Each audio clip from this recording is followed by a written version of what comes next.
हाथ बिछाने में झारखंड चुनाव में लगी हुई हैं और ऐसे में तमाम पार्टियों की बयानबाजी भी सामने आ रही है। और आपको बता दें कि कुछ दिनों पहले ही बीजेपी ने गठबंधन के साथ यानी कि एनडीए गठबंधन में सीटों का ऐलान किया था, जिसमें आजसू को 10 सीटें दी गई थी। तो वहीं अगर जेडीयू की बात की जाए तो 2 सीटें, तो वहीं एलजेपी की 1 सीट है। और सियासी पार्टियां लगातार बयानबाजी भी सामने आ रही है। और इसी पर ज्यादा जानकारी के लिए हमारे साथ हमारे संवाददाता सूरज हमारे साथ जुड़ गए।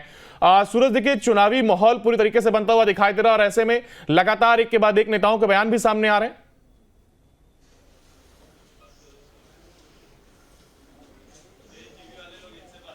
देखिए, बिल्कुल कह सकते हैं जो सहयोगी दल है आजसू को 10 टिकटें मिली है और कहीं ना कहीं जो पार्टी में जो सदस्यता ग्रहण का जो दौर है वो लगातार जारी है। इस वक्त हम खड़े हैं सुदेश महतो जी का आवास पे। आजसू सुप्रीमो सुदेश महतो हमारे साथ है, सीधे इनसे जुड़ते हैं क्योंकि एनडीए में सहयोगी दल है, इन्हें 10 सीटें मिली है और 8 सीटों को लेकर इन्होंने जो उम्मीदवारों की लिस्ट है वो जारी कर दी है।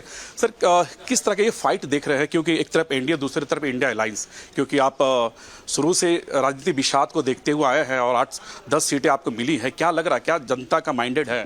देखो, मैं प्रदेश का चुनाव लड़ रहा हूँ। मैं पहले से ही कहा, मैं पूरे प्रदेश के लिए और प्रदेश का पूरा मैपिंग करके हम लोग आगे बढ़े। और जो इन सरकार वर्तमान सरकार का मूल्यांकन लोग ने करना प्रारंभ कर दिया और लगभग लोग एक निश्चय की ओर आगे बढ़ रहे हैं। राज्य का एक वातावरण तैयार हो रहा है और इस बदले हुए वातावरण में फिर से एक एनडीए बड़ी बहुमत के साथ प्रदेश में आएगी। आपने 8 उम्मीदवारों की लिस्ट जारी की है, 2 अभी तक बचे हुए हैं। कौन कौन उम्मीदवार हैं इस बार? अरे प्रक्रियाएं हैं। 2 आएंगे तो सबके लिए आएंगे, आपके लिए नहीं, पूरे राज्य के लिए आएंगे और उस क्षेत्र के लिए आएंगे। लेकिन लगातार इंडिया गठबंधन की अगर बात करें तो जिस तरह से सियासी राजनीति देखने को मिल रही है, जो बयानबाजी है, जिस तरह से आप लोग लगातार बांग्लादेशी घुसपैठ का मुद्दा उठा रहे हैं या फिर वादा खिलाफी का मुद्दा उठा रहे हैं, लेकिन इसका वो तो जवाब तो दे रहे हैं, लेकिन एक्चुअल मुद्दे क्या होंगे इस बार? राजनीति नहीं मिल रहा है, जवाब नहीं मिल रहा है, उनको जवाब देना चाहिए। मैं एक्चुअल मुद्दा, मैंने बड़ा स्पष्टवादी हूँ इस विषय को लेकर कि पॉलिटिकल पार्टी के आना, गठबंधन सब कर लो, लेकिन पब्लिक के प्रति जो कमिटमेंट है उसे पूरा करना चाहिए और नहीं तो जवाबदेही लेनी होगी। जवाबदेही यही कि आपने जो कमिटमेंट किया, चाहे कांग्रेस, झारखंड मुक्ति मोर्चा, राजद, 5 साल आने का, 5 साल में यहाँ आने के लिए लोगों के बीच जो भी विश्वास भरा आपने, वो विश्वास पर आप कहाँ खड़े हैं, खड़ा होकर मूल्यांकन करिए, नहीं तो पब्लिक का मूल्यांकन का समय आ गया। देखिए, बीजेपी तो राष्ट्रीय पार्टी है, उनका अलग ही मुद्दा है, लेकिन आप क्षेत्रीय पार्टी हैं क्योंकि आपको यहाँ का लोकल राजनीति करनी है। तो सुदेश महतो का वो मोटिव क्या होगा, वो मुद्दे क्या होंगे क्षेत्र को लेकर, जो लोकलिटी है उसे देखते हुए? देखो, झारखंड एक संघर्षशील प्रदेश रहा है, लंबा संघर्ष के बाद प्रदेश आया, ये सभी लोग जानते हैं। लेकिन लोगों को ये भी जानना होगा कि उसके पीछे की भावनाएं क्या थी, प्रदेश का गठन के पीछे लोगों की भावना, आम भावनाएं क्या थी, क्यों चाहते थे कि वो झारखंड होना चाहिए। जब इसके मूल्यों पर जाएंगे, जब इनके तर्कों पर आप जाएंगे तो निश्चित रूप से वो विषय आपके सामने होगा। मैंने अपने शीर्ष नेतृत्व, सहयोगी शीर्ष नेतृत्व को मैंने स्पष्ट रूप से कहा है कि राज्य के जो बुनियादी विषय है, एक रीजनली मेरा दायित्व बनता है कि उसके लिए हम प्लान करें और मेरा मैनिफेस्टो भी उसी प्लान के आधार पर आएगा। एक हमारा आजसू का अपना मैनिफेस्टो होगा जिसमें राज्य के टोटल कस्टम और सिस्टम को साथ में लेके डेवलपमेंट पर हम लोग बात करेंगे। सुदेश, क्षेत्रीय पार्टी काफ़ी एक्टिव है। आपने देखा कि जयराम महतो के भी जो पार्टी है वो भी कई विधानसभा से कैंडिडेट दे रहे हैं, सिल्ली से भी है, और जहाँ जहाँ आप कैंडिडेट दे रहे हैं वहाँ पर भी एक फाइट देखा जाएगा। तो इसे किस नज़र से आप देख रहे हैं? देखो, चुनाव लड़ने का अधिकार सभी लोगों को है।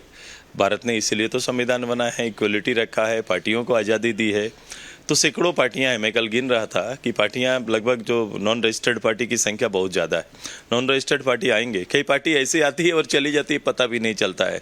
लोग हाव भाव से सुदेश महतो का नकल तो कर लेते हैं, लेकिन उसके लिए जो कर्म है, सुदेश महतो एक दिन में तैयार नहीं होता है। सुदेश महतो को आने में और उसके संघर्ष को देखने में कई लोग ऐसे ही मैदान छोड़ के चले जाते हैं। मैं कोई साधारणतः राजनीति नहीं करता और अस्पर्धा में मैंने कभी भी व्यक्ति को नहीं रखा है, इसलिए मेरी जुबान से किसी व्यक्ति के बारे में चर्चा आप नहीं सुनेंगे। मुझसे जब भी बात करेंगे, मैं अपने प्रॉमिस पर बात करता हूं, राज्य के बारे में बात करता हूं, राज्य के लोगों के बारे में बात करता हूं, उनके भविष्य के बारे में बात करता हूं। प्रदेश में तो 2 विधानसभा सीटों से चुनाव लड़ रहे हैं, सिल्ली और टुंडी। मेरा स्टेटमेंट इस तरह का कभी आया क्या? खबर चल रही है, खबर लोग कह रहे, लोग चर्चाएं कर रही है। मेरे दल ने ऐसा कोई निर्णय लिया क्या? मैंने कभी कहा क्या? अगर मैंने ऐसा ना कहा है तो ऐसा कोई बात आएगी या आने वाली है तो भविष्यवाणी इससे बचिए। बस। तो चर्चाएं हो रही है सुदेश जी? चर्चाएं ये भी हो रही है कि राज्य में हम आ रहे हैं। अगर आपकी सरकार बन एक सेकंड लास्ट सवाल हमारा है, अगर आपकी सरकार बनती है, इंडिया की सरकार बनती है, तो सुदेश महतो की पहली प्राथमिकता क्या होगी इस राज्य के लिए? क्योंकि आपके साथ युवाओं का जो झुंड है वो लगातार देखने को मिलती है, युवाएं आपके साथ इंटैक्ट रहते हैं। इस सरकार ने जिसको ज्यादा ठगा है वहीं से मेरी प्राथमिकता शुरू होगी। और आपको पता है कि इस राज्य में सबसे ज्यादा अगर कोई किसी को ठगा गया है वो यहाँ के छात्रों और युवाओं को। बिल्कुल, ये आसू सुप्रीमो सुदेश महतो थे अंकुर।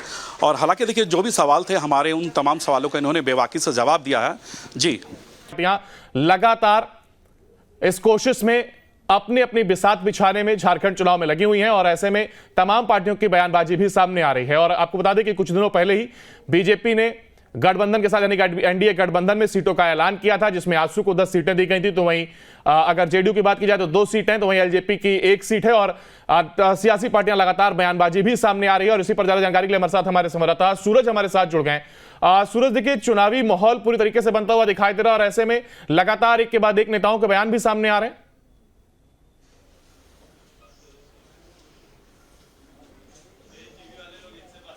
देखिए बिल्कुल कह सकते हैं जो सहयोगी दल है आजसू को 10 टिकटें मिली है और कहीं ना कहीं जो पार्टी में जो सदस्यता ग्रहण का जो दौर है वो लगातार जारी है। इस वक्त हम खड़े हैं सुदेश महतो जी का आवास पे। आजसू सुप्रीमो सुदेश महतो हमारे साथ है, सीधे इनसे जुड़ते हैं क्योंकि एनडीए में सहयोगी दल है, इन्हें 10 सीटें मिली है और 8 सीटों को लेकर इन्होंने जो उम्मीदवारों की लिस्ट है वो जारी कर दी है।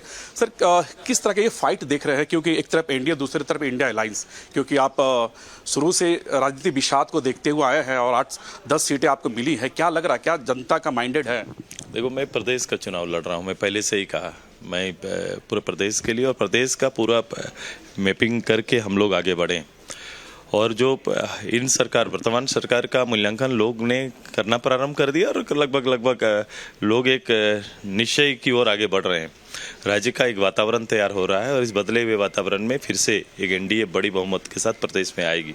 आपने 8 उम्मीदवारों की लिस्ट जारी की है, 2 अभी तक बचे हुए हैं, कौन कौन उम्मीदवार हैं इस बार? अरे प्रक्रियाएं हैं, 2 आएंगे तो सबके लिए आएंगे, आपके लिए नहीं, पूरे राज्य के लिए आएंगे और उस क्षेत्र के लिए आएंगे। लेकिन लगातार इंडिया गठबंधन का अगर बात करें तो जिस तरह से सियासी राजनीति देखने को मिल रही है, जो बयानबाजी है, जिस तरह से आप लोग लगातार बांग्लादेशी घुसपैठ का मुद्दा उठा रहे हैं या फिर वादा खिलाफी का मुद्दा उठा रहे हैं, लेकिन इसका वो तो जवाब तो दे रहे हैं, लेकिन एक्चुअल मुद्दे क्या होंगे इस बार राजनीति? नहीं मिल रहा है, जवाब नहीं मिल रहा है, उनको जवाब देना चाहिए। मैं एक्चुअल मुद्दा मैंने बड़ा स्पष्टवादी हूँ इस विषय को लेकर कि पॉलिटिकल पार्टी के आना, गठबंधन सब कर लो, लेकिन पब्लिक के प्रति जो कमिटमेंट है उसे पूरा करना चाहिए और नहीं तो जवाबदेही लेनी होगी। जवाबदेही यही कि आपने जो कमिटमेंट किया, चाहे कांग्रेस, झारखंड मुक्ति मोर्चा, राजद, 5 साल आने का, 5 साल में यहाँ आने के लिए लोगों के बीच जो भी विश्वास भरा आपने, वो विश्वास पर आप कहाँ खड़े हैं, खड़ा होकर मूल्यांकन करिए, नहीं तो पब्लिक का मूल्यांकन का समय आ गया। देखिए बीजेपी तो राष्ट्रीय पार्टी है, उनका अलग ही मुद्दा है, लेकिन आप क्षेत्रीय पार्टी हैं क्योंकि आपको यहाँ का लोकल राजनीति करनी है। तो सुदेश महतो का वो मोटिव क्या होगा, वो मुद्दे क्या होंगे क्षेत्र को लेकर, जो लोकलिटी है उसे देखते हुए? देखो, झारखंड एक संघर्षशील प्रदेश रहा है, लंबा संघर्ष के बाद प्रदेश आया, ये सभी लोग जानते हैं, लेकिन लोगों को ये भी जानना होगा कि उसके पीछे की भावनाएं क्या थी। प्रदेश का गठन के पीछे लोगों की भावना, आम भावनाएं क्या थी, क्यों चाहते थे कि वो झारखंड होना चाहिए। जब इसके मूल्यों पर जाएंगे, जब इनके तर्कों पर आप जाएंगे तो निश्चित रूप से वो विषय आपके सामने होगा।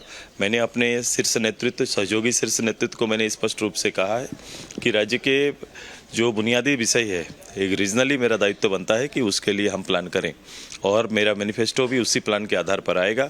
एक हमारा आजसू का अपना मैनिफेस्टो होगा जिसमें राज्य के टोटल कस्टम और सिस्टम को साथ में लेके डेवलपमेंट पर हम लोग बात करेंगे। सुदेश जी, क्षेत्रीय पार्टी काफ़ी एक्टिव है। आपने देखा कि जयराम महतो के भी जो पार्टी है वो भी कई विधानसभा से कैंडिडेट दे रहे हैं, सिल्ली से भी है, और जहाँ जहाँ आप कैंडिडेट दे रहे हैं वहाँ पर भी एक फाइट देखा जाएगा। तो इसे किस नज़र से आप देख रहे हैं? देखो, चुनाव लड़ने का अधिकार सभी लोगों को है।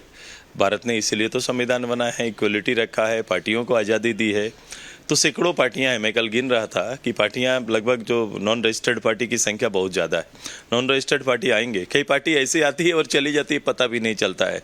लोग हाव भाव से सुदेश महतो का नकल तो कर लेते हैं, लेकिन उसके लिए जो कर्म है, सुदेश महतो एक दिन में तैयार नहीं होता है। सुदेश महतो को आने में और उसके संघर्ष को देखने में कई लोग ऐसे ही मैदान छोड़ के चले जाते हैं। मैं कोई साधारणतः राजनीति नहीं करता और अस्पर्धा में मैंने कभी भी व्यक्ति को नहीं रखा है, इसलिए मेरी जुबान से किसी व्यक्ति के बारे में चर्चा आप नहीं सुनेंगे।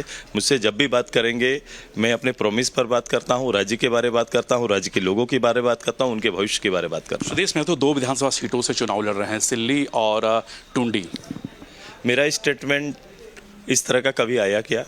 खबर चल रही है, खबर लोग कह रहे, लोग चर्चाएं कर रही है। मेरे दल ने ऐसा कोई निर्णय लिया क्या? मैंने कभी कहा क्या?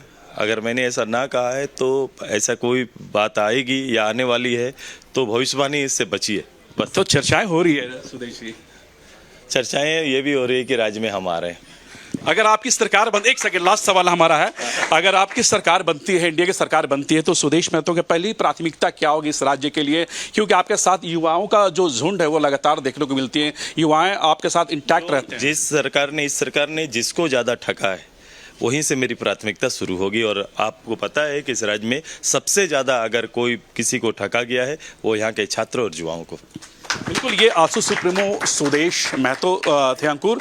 और हालांकि देखिए जो भी सवाल थे हमारे, उन तमाम सवालों का इन्होंने बेबाकी से जवाब दिया है। जी